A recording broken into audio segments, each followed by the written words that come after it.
Hello, everybody.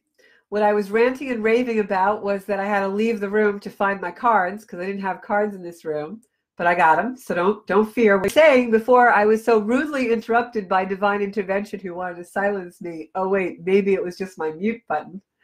Um,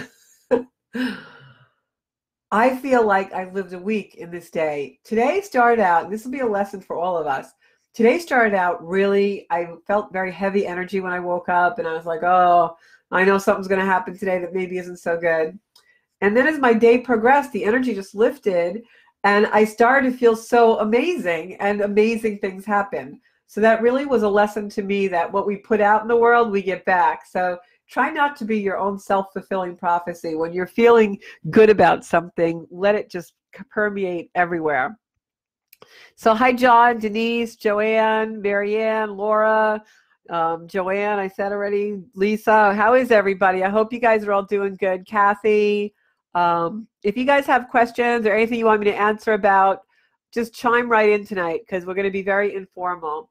So one of the things I'm hearing everyone talk about a lot in the last week or so, or well, I guess since the new year, is clarity. And it seems like we're all having these bursts of clear vision, clear thinking, a lot of clarity going on in the world. Of course, it doesn't seem like that on the world political front, but that's another story. I try not to be political here.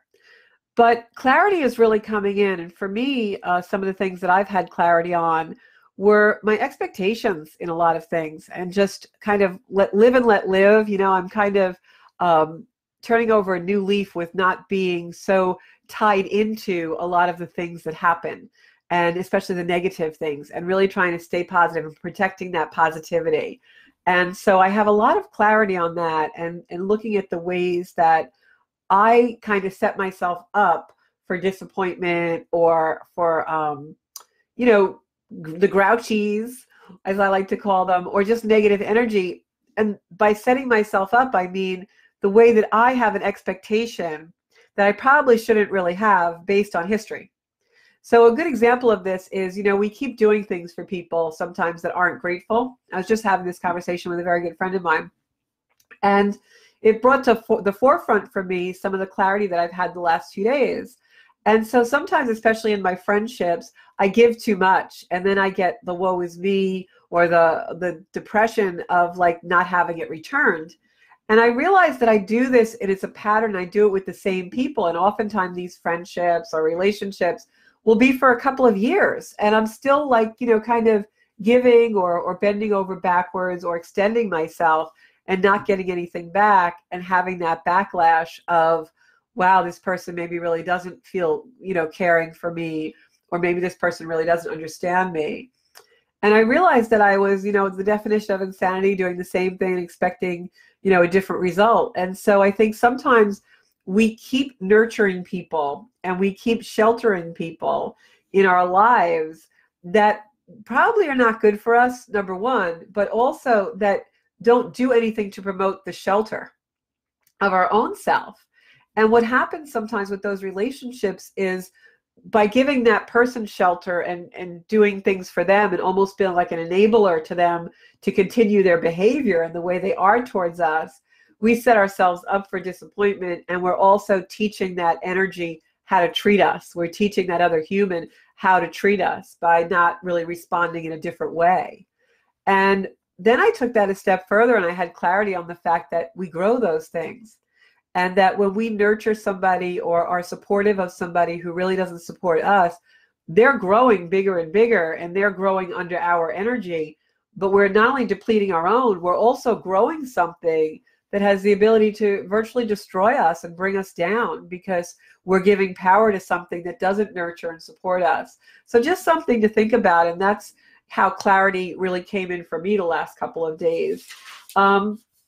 So that kind of leads me to the idea, and hopefully you'll follow my sometimes interwoven train of thought, the idea of worship. And by worship, I mean what we give attention to, right? So you'll hear a lot of, you know, spiritual people, bloggers, teachers, gurus, whatever you want to call them, say, you know, whatever you focus on, whatever you give your attention on becomes, you know, your life, becomes your focus, law of attraction, all that, right?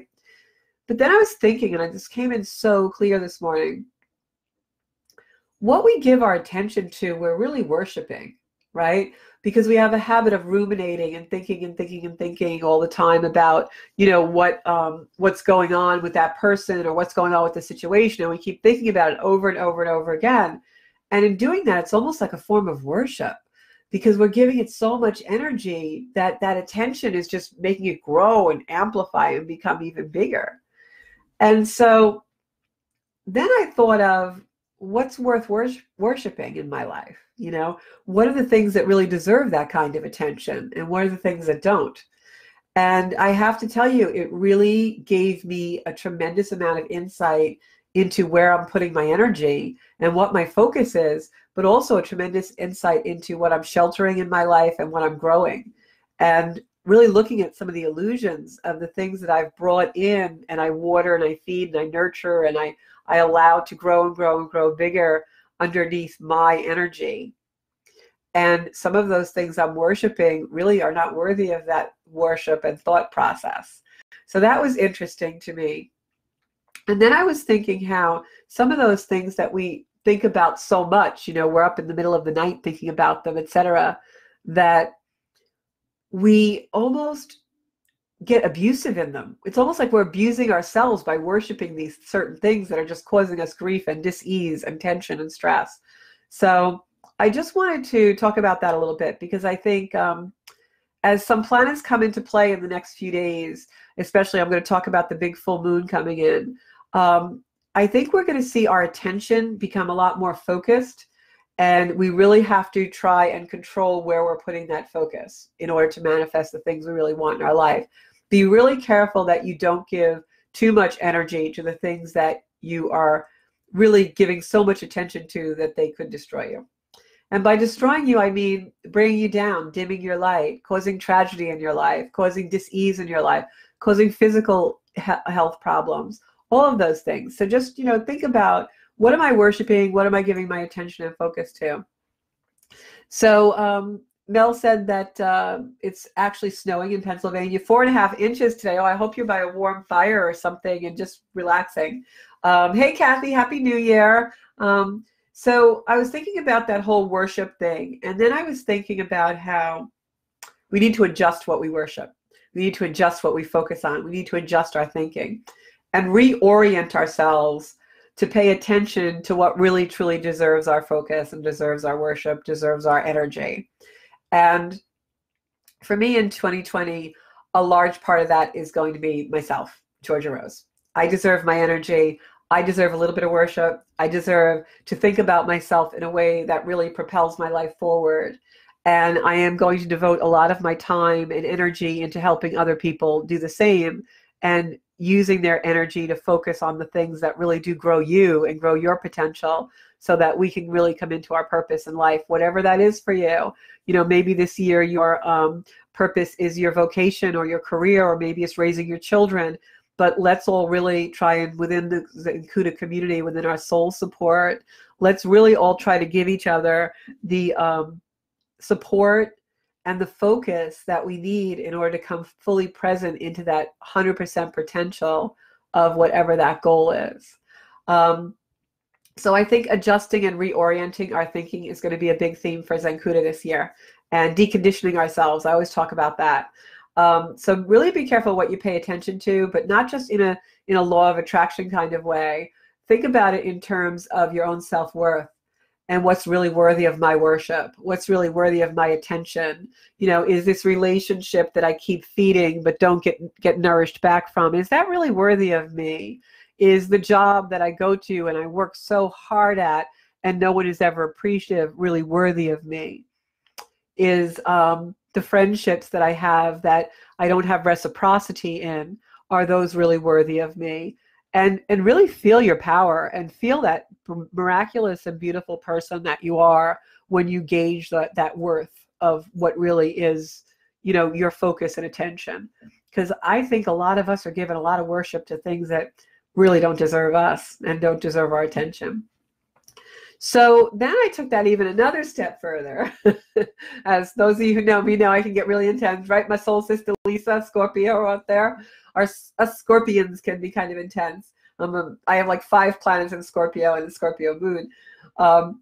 So I took it a step further and I started to think about this whole worshiping idea of my attention being worship, and brought in karma. And of course, that's a huge theme with the Pluto-Saturn conjunction that we have. And I've done a lot of videos and a lot of blogs about it. So catch up if you're not up on it. There's plenty of content out there on Zenkuda. But the Saturn-Pluto conjunction is about, karma. It's about time. It's about, having things stripped away from us that are our security in order to find out they are not our security, they're our restriction. And going into a bigger and better and more open and liberating world. And so if I relate the idea of that and the idea of karma to the things that we give attention to and our attention being worship, it kind of made me think about we're creating karma with everything that we focus on. And let me explain that a little further. To me, karma is our energy. Karma is the energy like the boomerang that you put back into the world. Not so much on a daily energetic level of like, if you poke me, you're going to get poked. Not that kind of karma, but a karma of what is the energy you're putting out and creating in your own universe that your universe is responding to. So in other words, this morning I woke up and I was having kind of a crappy time of it. And I luckily turned that around, which we're not always as humans able to do, right? But I turned it around. But if I had made that my energy for the day, what I'm really doing is giving the universe a message that I'm having a crappy day. So the universe responds in kind, right? Law of attraction multiplied by billions and eons and infinity. So when we put out negative and we put out in our own little universes, not even having to do with anybody else, when we put out an aura, an energy of that negativity, the universe is going to respond to that. The universe takes our cues that's what we want our life to be, and it uses it to provide us. So whatever we're focused on and thinking about, we're manifesting. And right now, at the energy level of the planet, we are manifesting magic at an alarming rate. I mean, this past week, what has been manifested, not just by me, but from a lot of my clients, customers, you guys in the Zenkuda community, etc., it's really magic out there. We have such powerful ability right now to just manifest whatever we want. And so never has it been more important for us to keep our thoughts really, really clear. So you really, really, really want to watch what you're worshiping, because you're creating karma.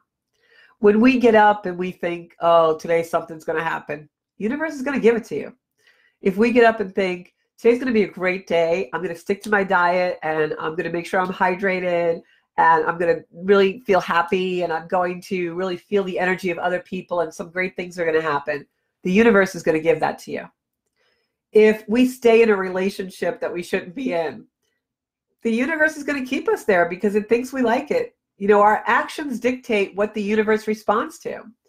If we are unhealthy and we keep doing the bad habits, well, the universe is just going to be responding to that and make them amplified and more, because we're worshiping those bad habits. And what you worship, you get more of, because we're showing the universe, this is what I like, this is what I want, bring this to me. So be really, really careful of your thoughts, your words, your actions, your psyche, all the things that you do. I couldn't agree with you more, Mel. Good karma is so invigorating, and we create our own karma. We think that, throwing the paper out the window and putting garbage on the sidewalk is bad karma. Well, maybe, yeah, but bad karma is created by our attitude and our psyche, by not being in gratitude. And so that's why it's so important to stay in gratitude and be careful what you worship. And that's really the message tonight. And then I'm going to talk a little bit about the full moon now. But if you guys have anything you want to join in on that, I would love to hear your thoughts. Because hi, Regina. Hi, RJ. Hi, Kathy. I have a good crowd tonight. Because I think we don't realize it. And for me, when I had the clarity, we don't realize how important our thoughts are. That's what I wanted to say. For me, when I realized in the clarity of what Spirit gave me of putting our attention in the context of worship, that really hit home for me because it made it really serious enough for me to censor and really think about what my thoughts are and able to more easily redirect them. Because when I think about them in the context of spirituality and our connection to spirit and everything that we're thinking, spirit is feeling for us, and vice versa. It's a universal connection, right? It's a figure eight, it's infinity. So we think a bad thought, it goes up to God, he gives it back. We think it again, it goes up, it comes back.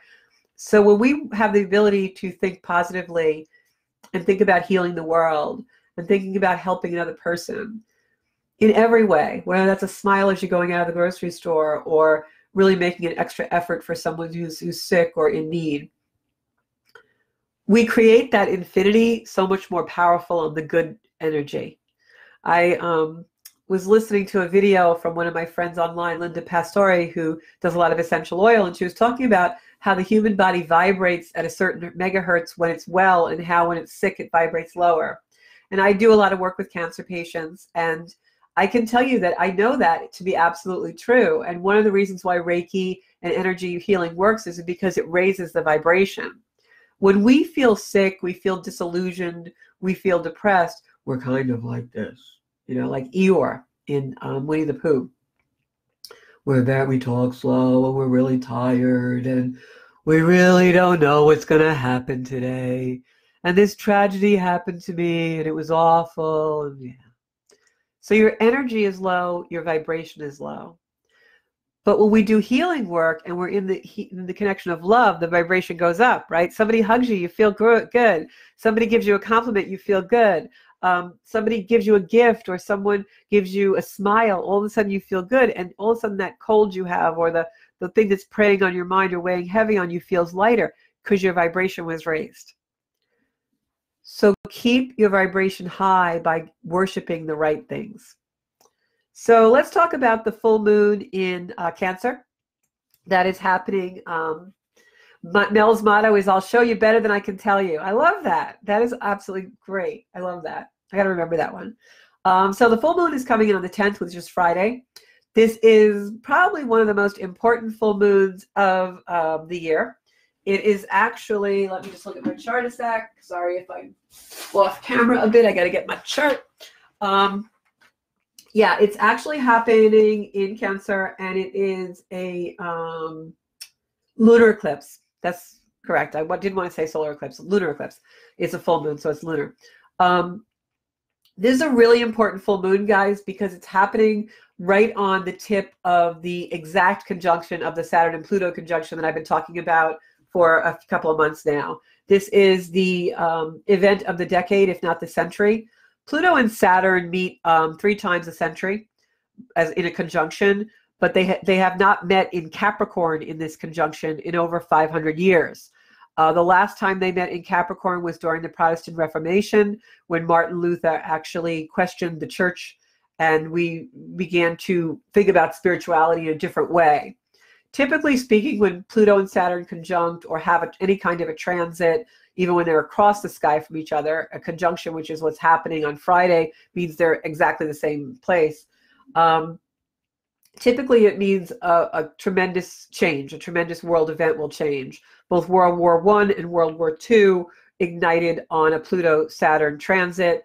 9/11, the World Trade Center tragedy happened on a Pluto-Saturn transit. So did some good things in life, the liberation of the slaves in America, and the women's suffragette movement, the right to vote, happened on a Pluto-Saturn transit. So these are times when we will see tremendous change, like we haven't already seen that in the last few days, right? And this is igniting the energy for the year, next 2 years. We've been in this energy somewhat. Now it hits its peak. This will be a very heavily high-intensity energy.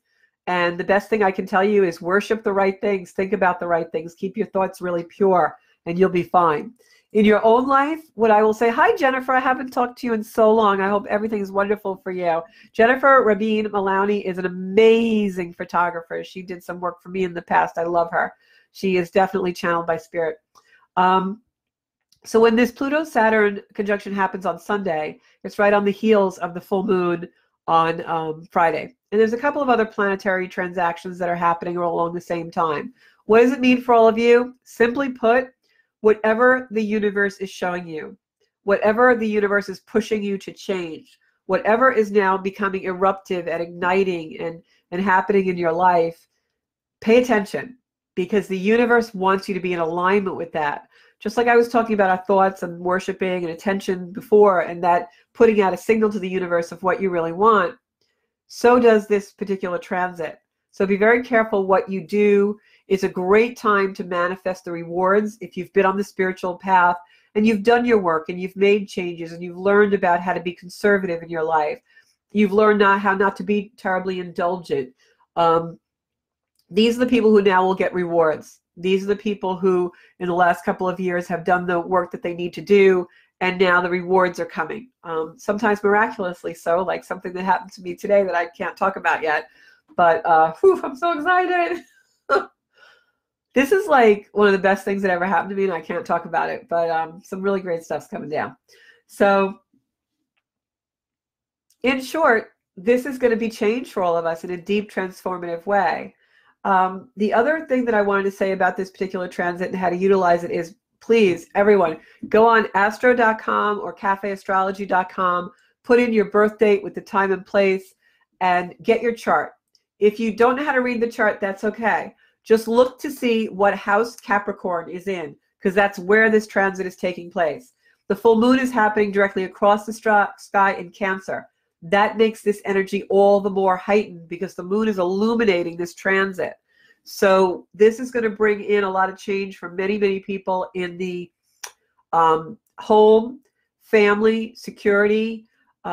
This is a lot of people, things and structures that were very secure for them. Whatever you have built your foundation on as a structure that really you think is secure, if it's not authentically secure, if it's something that you're in illusion about, it will probably within this next year show you that illusion. The other way this comes out in this full moon is people who are in power, who are even in false power, have really big egos. They are going to dig their heels in and become more egoic. That will probably be because they feel structure changing, which is what this is going to do in Capricorn. It's going to change a lot of structures on the world stage and in our personal life. So what happens is many people, when they start to feel that, they cling harder to the structure because they want to keep the status quo. And in this energy, there will be no keeping the status quo. We're all going to be led to our purpose in beautiful, beautiful ways. So just remember that. As I put up on the Facebook the other day, I have never met anyone that faced an adversity and triumphed and did not come out completely grateful for the adversity. So whatever is happening, if something is changing in your life and it's a little painful, just know that as you triumph over it, you will be grateful for whatever is going on. And for those of you who are in the rewards, just enjoy it. They are the fruits of many years of labor. They are the fruits of you listening to karma and you listening to spirit and adjusting your life and reorienting yourself to being in a new way. I mean, there are things that are coming in for me right now for abundance that are unbelievable. And I know it's because I responded in the last several years to the universe in contracting my indulgences and really being frugal and conservative.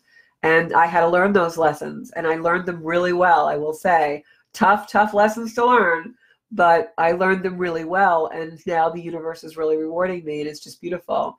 And in other ways as well. And I know that's going to happen for many, many of you if it's not all happening already. So I'd love to hear how this energy is affecting all of you. Hi, Janine. I know, Regina, the energy has been really intense. As a matter of fact, last night, a lot of heart-based energy, heart chakra really coming in. And of course, that's that Cancer energy of the full moon already emerging, which doesn't happen until Friday, but it's really coming in. And of course, Venus. And I think that heart energy I felt last night was really almost like something repeating on me that had been a very harsh pain for me in my life. And I hadn't felt it in a long time. And all of a sudden last night, it started to come in again very acutely. And so I just kind of laid in bed for a little while and I thought about it, and I trusted spirit to take me where it needed to go. And sometimes that's difficult when you're feeling uncomfortable.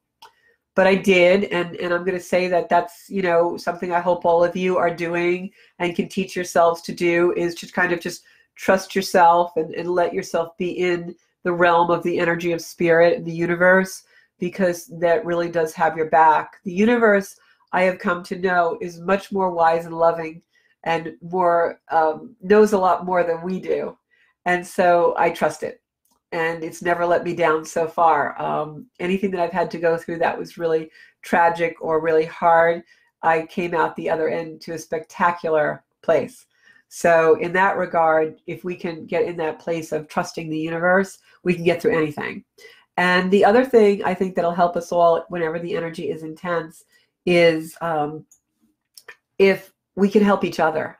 And that was one of the most important things about my mission to start Zencuda, is I don't want anyone to ever be in a place where I was in my life, where was really, really, really in detriment and alone. And I don't ever want anybody to feel that. And so I really hope that this community gives some companionship. I hope that there are friendships being forged at our events, that you're meeting people, and even online, that you're meeting people that that really resonate with you and like-minded and like-hearted. Regina said, I cannot sleep and heart beating. Yeah, it's a lot of heart chakra energy coming in. I also think, again, we're being reoriented, recalibrated, all those you know, catchphrase words that we're all using. But I really think this is just bringing us to a more beautiful place, and we have to trust it. I do think, you know, the wildfires in Australia, the unrest that's going on in the Middle East, all of those things add to the vibration of the world. And I don't know if any of you have ever looked at the research, but I remember after 9/11, there is, NASA has a machine, a scientific machine that actually measures the pulse of the earth. It's like the Schumann resonance. And the resonance was higher than it's ever been recorded before in the days after 9/11. And what they found was that the emotion of compassion raises the vibration of the universe in a scientific and physical way. And that so many people were, yes, grieving and there was loss, but so many people were now finding compassion that they never felt in such intense levels before, that the earth vibrated higher than it ever did.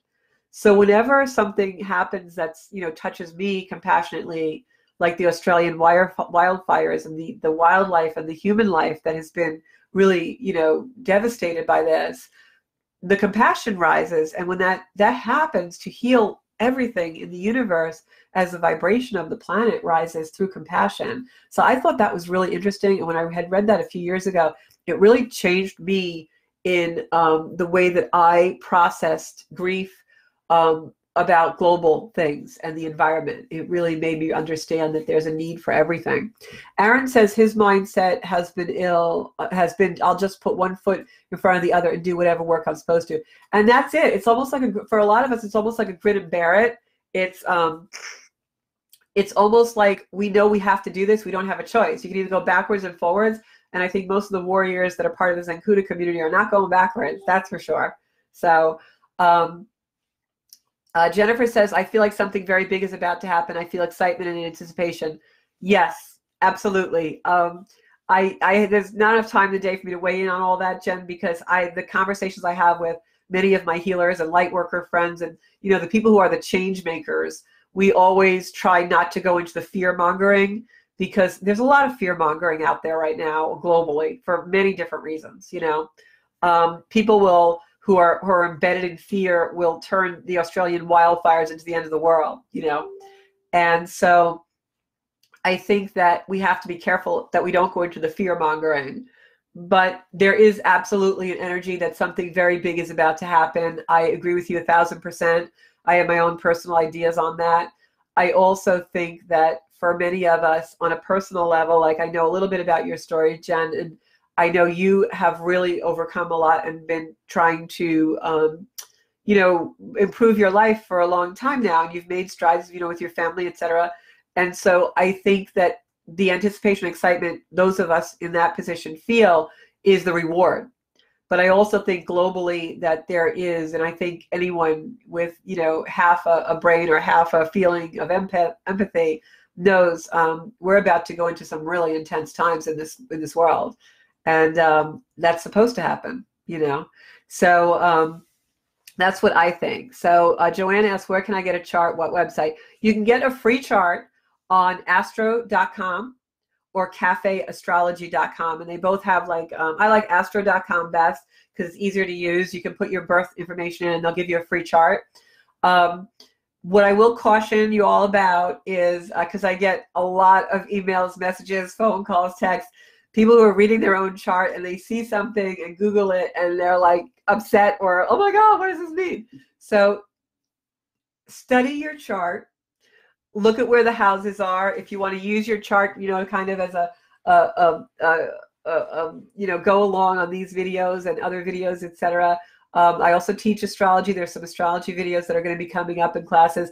It's great to know your chart. I think everyone should, but don't go too deep unless you're willing to really do the work to learn, because you might see things that you don't understand and interpret them wrong. Because that happens a lot. I get like, you know, panicky messages like, oh my God, I just looked at my boyfriend's chart and, you know, something. So it's funny stuff, but not to them at the time. Astro something, it's astro.com. I'll actually type it in. It's astro.com. And I also obviously read charts. That's what I do as part of my livelihood. So if anybody wants a chart reading, they can definitely come down. So RJ says, why is it that I can't sleep regularly? Okay, a couple of things. On a physical level, hi Christine. On a physical level, I have found, because I had bouts of insomnia in my life during different times. Now I sleep really well. Once in a while I won't sleep when the mood energy is a little wonky, but I'm a pretty good sleeper.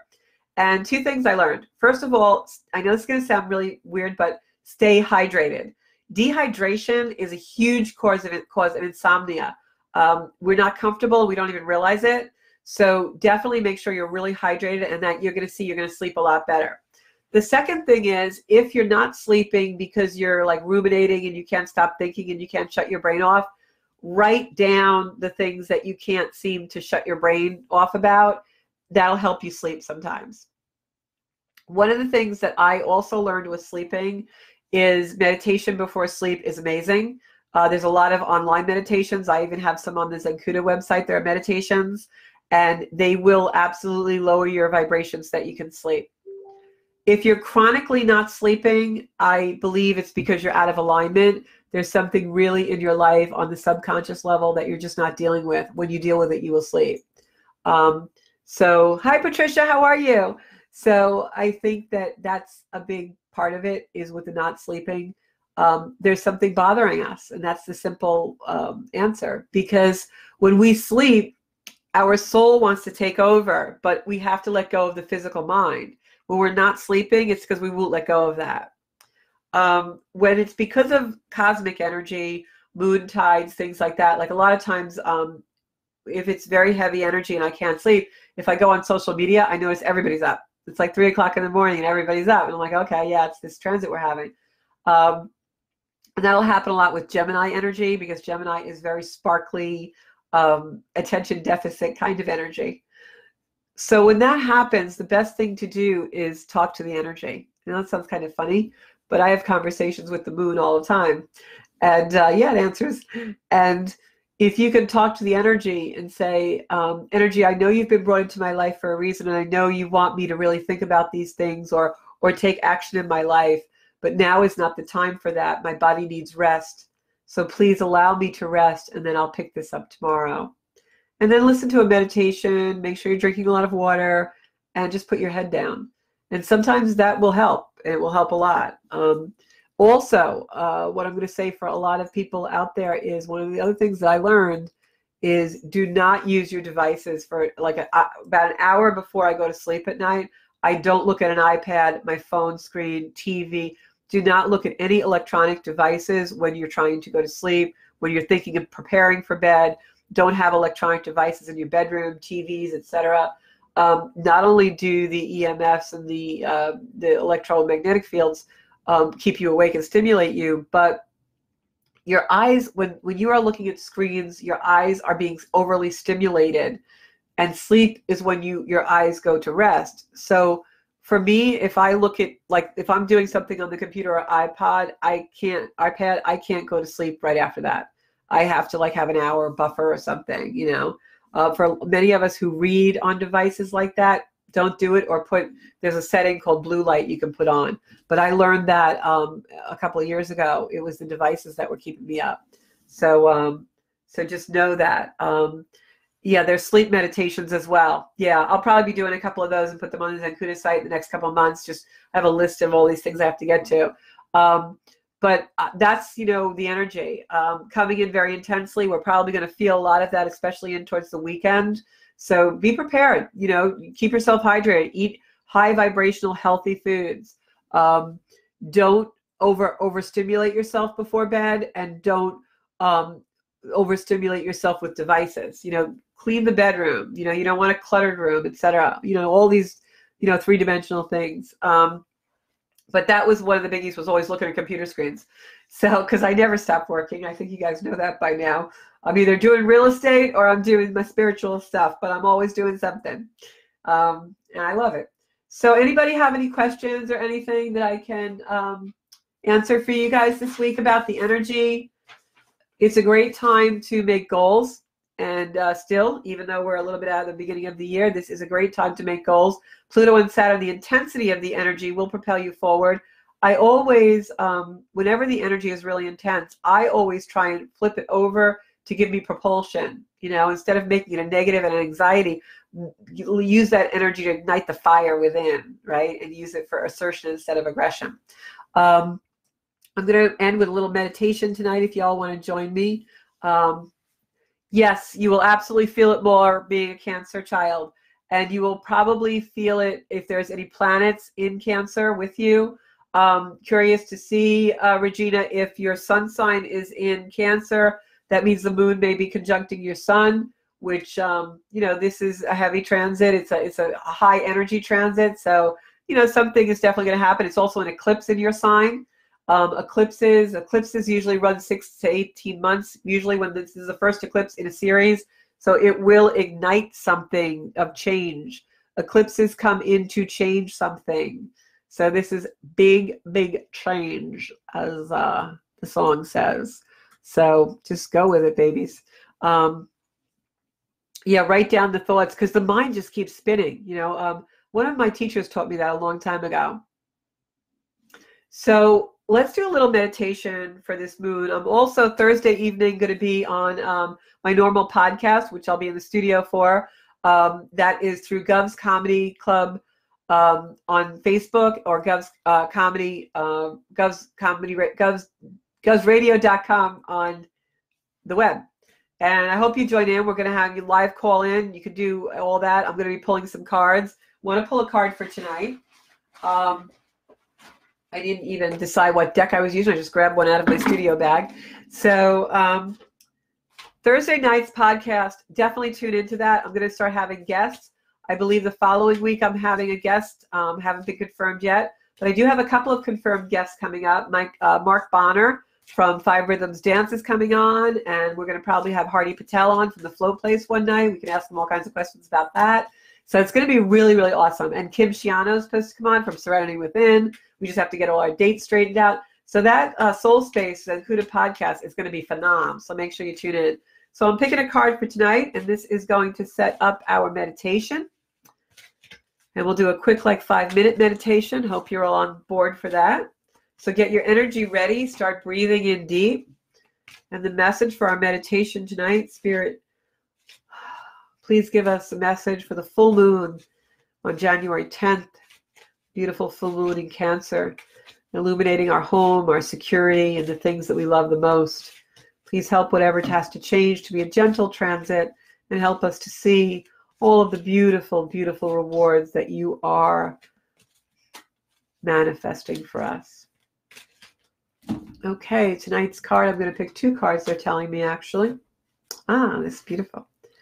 Huh. Jen, I think you had it right up there. The first card is Anticipation. Isn't that beautiful? Look at that angel. Wow. You used the word, Jennifer Maloney. You said anticipation. I'm feeling anticipation. And the card on the back says, expect the best. The world is working in your favor. So that's for all of us out there who are going to get our rewards. That is absolutely beautiful. Beautiful, beautiful card. Expect the best. The world is working in your favor. And the second card, and this is a beautiful card too, because it is so, I have something in my eye. It's just annoying. This is a beautiful card too, because it really, really is the whole message that I've had in my last like 4 videos. And this message is watch. And look at that beautiful angel on this card. I'll pull it back a little bit so you can see. And the message on the back of the card is watch for a miracle. Coincidences are divinely inspired. Coincidences are divinely inspired moments designed to remind us that a higher power is guiding our lives. And we are absolutely nothing without that higher power. So just remember that. And I hope you'll tune in on Thursday for our podcast. And I just hope that all of you are, I know synchronicities have been insane lately, Jen. I'm just laughing because I feel the energy from all of you right now. So beautiful that we have this beautiful energy and place where we can support each other. So I hope that you will, comment and ask questions on the Zencuda site, on the, Zencuda on Facebook, and start conversations, and let's support each other through these really intense times.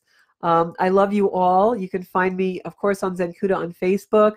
There's additional videos on YouTube for Zencuda, and Zencuda Official on Instagram. And of course, I'm here every Tuesday night at 7 o'clock live for you guys. And I am also my podcast Thursday evening, 6:30 p.m. here and on govsradio.com. We've got some amazing guests coming up. And of course, there's other surprises and delights for you all. So I love you all. This is the energy I source my life from. And I want to thank all of you for giving me some of your energy tonight, because boy, I feel that. So thanks so much, everybody. And live powerfully, huh? I'll talk to y'all soon. Bye-bye.